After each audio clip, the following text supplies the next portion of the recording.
Iraqi President Saddam Hussein might never have been caught by America if he didn't have a deep love for a certain traditional Iraqi dish called mazgoof. After the US invaded Iraq, Saddam vanished. He didn't just disappear from public view, he vanished without a trace, as though the desert had swallowed him whole. For 32 long weeks, the most powerful military on Earth couldn't find him. But the key to his capture wasn't an informant or a satellite, it was a grilled fish. Following the horrific events of September 11, 2001, the United States launched a global war on terror.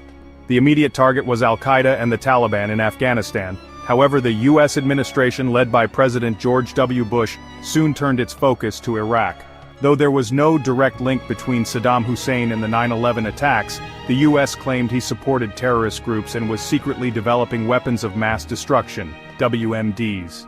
While many nations and international experts questioned this claim, it became the justification for launching an invasion of Iraq.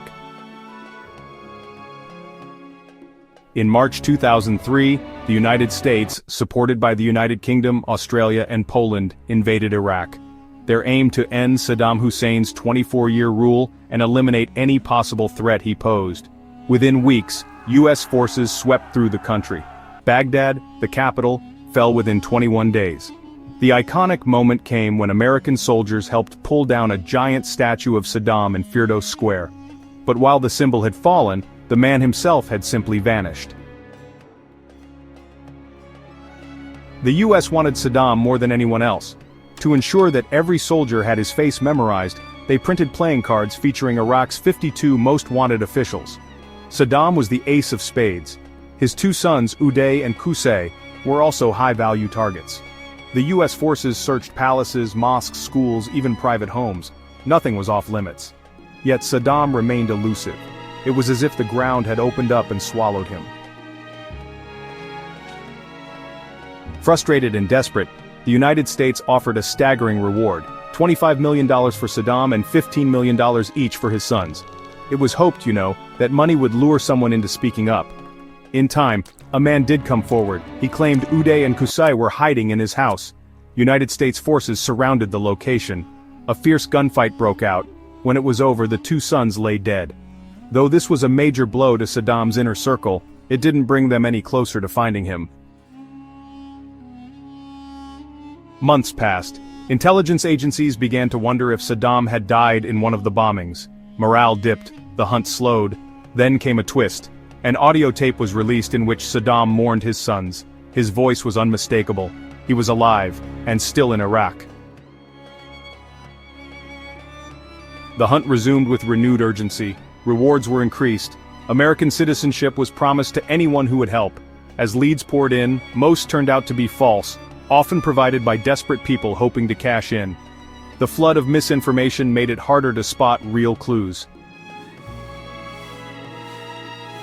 At this point, a man named Eric Maddox entered the scene. A sergeant with the Defense Intelligence Agency, Maddox had a different approach. He believed the playing cards and the list of top officials were misleading. Saddam, he reasoned, no longer needed ministers or generals. He needed people he could trust to hide him, his bodyguards.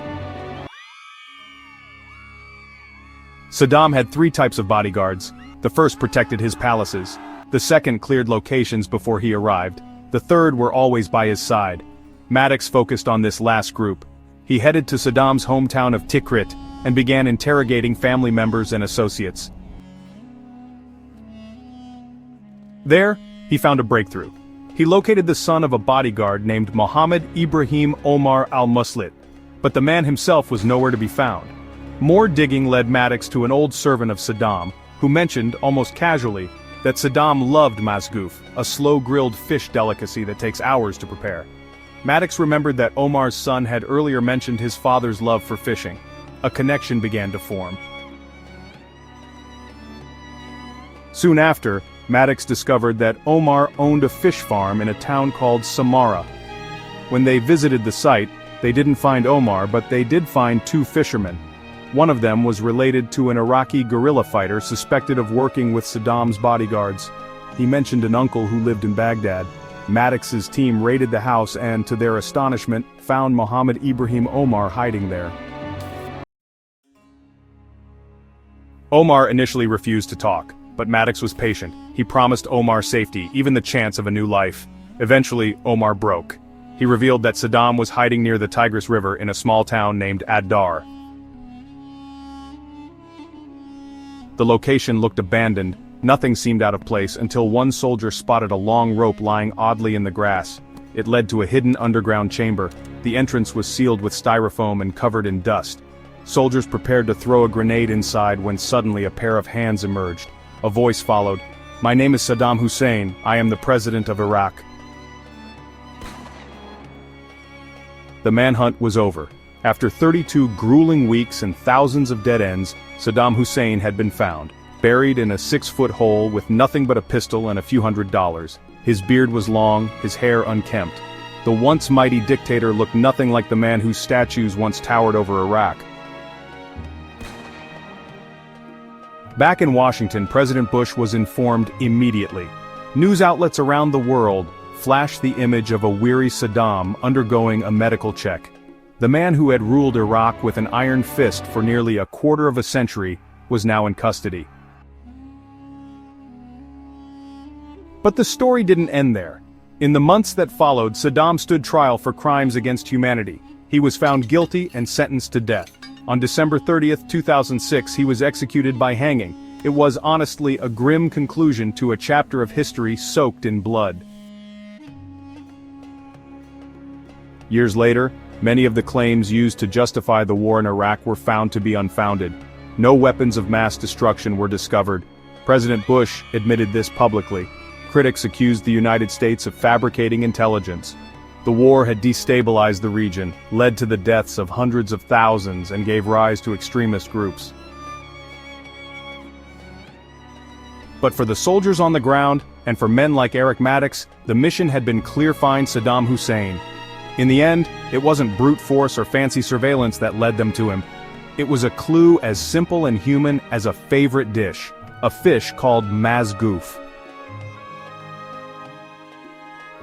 And so, one of history's most elusive men was undone not by armies but by a humble craving he couldn't let go of.